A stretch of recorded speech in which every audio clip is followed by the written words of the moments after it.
मला या गोष्टीचा देखील आनंद आहे। गेल्या 4 वर्षामध्ये आमच्या गडचिरोली जिल्ह्यातनं एकही तरुण किंवा तरुणी माओवाद्यांमध्ये भरती झालेली नाही, कोणीच आता जात नाही। या उलट जे मोठे मोठे वर्षानुवर्ष माओवादी होते त्या सगळ्यांनी आत्मसमर्पण करणं चालू केलं आहे आणि तेही निर्धार करतायत की भारतीय संविधानाने जे राज्य तयार केलं, जे राष्ट्र तयार केलं त्याच्या मुख्य धारेमध्येच आम्ही काम करू। त्यामुळे हळूहळू त्यांच्याही मनामध्ये मतामध्ये मोठ्या प्रमाणात परिवर्तन होत आहे।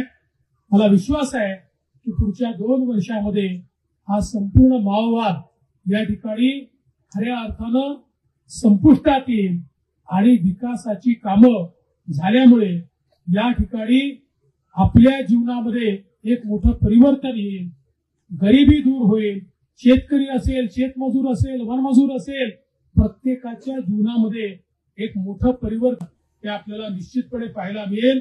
आणि म्हणूनच मी हा निर्णय केला की आपण नवीन वर्षाची पहिली पहाट ही गडचिरोलीच्या आमच्या जनतेसोबत या ठिकाणी आणि गडचिरोलीतल्या आमच्या जवानांसोबत आपण घालवायची, जेणेकरून ही जी नवीन सूर्योदय आता गडचिरोलीमध्ये होतोय, या ठिकाणी वेगवेगळ्या प्रकारचे उद्योग येत आहेत, इथे एअरपोर्ट होत आहे, इथे मेडिकल कॉलेज होत आहे, सामान्य माणसाच्या जीवनात मोठं परिवर्तन आपण करतो। ते परिवर्तन शेवटच्या गावापर्यंत पोहोचवण्याचा आमचा उद्देश आहे।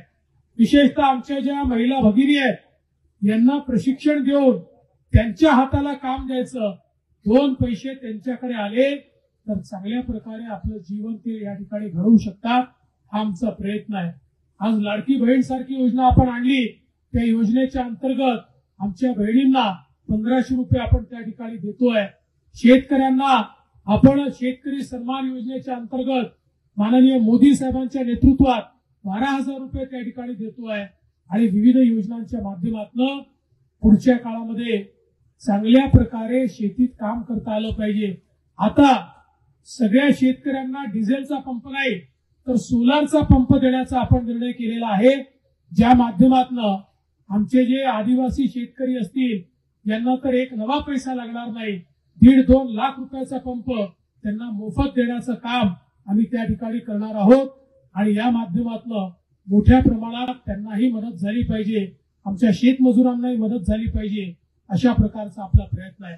नमस्कार, माझं नाव स्वाती सयाजी सोळशे, मी बाबासाहेब पाटील कॉलनी मनेनमाळ उंचगावमध्ये माझा घरीच निशा कलेक्शन नावाचा कापड व्यवसाय आहे। जेव्हा मला दुकानासाठी भांडवलाची गरज होती त्यावेळी मला महालक्ष्मी भिशी समजली, त्यावेळी मी सेव्हिंग करून मला महालक्ष्मी भिशीकडून भांडवल उभं करण्यासाठी मदत झाली। मी महालक्ष्मीच्या भिशीच्या ऑफिसमध्ये जाऊन सर्व माहिती घेऊन मी माझं तिथं सेव्हिंग अकाउंट उघडलं। माझ्याप्रमाणे तुम्ही सुद्धा महालक्ष्मी भिशी जॉईन करा आणि आपला व्यवसाय वाढवा।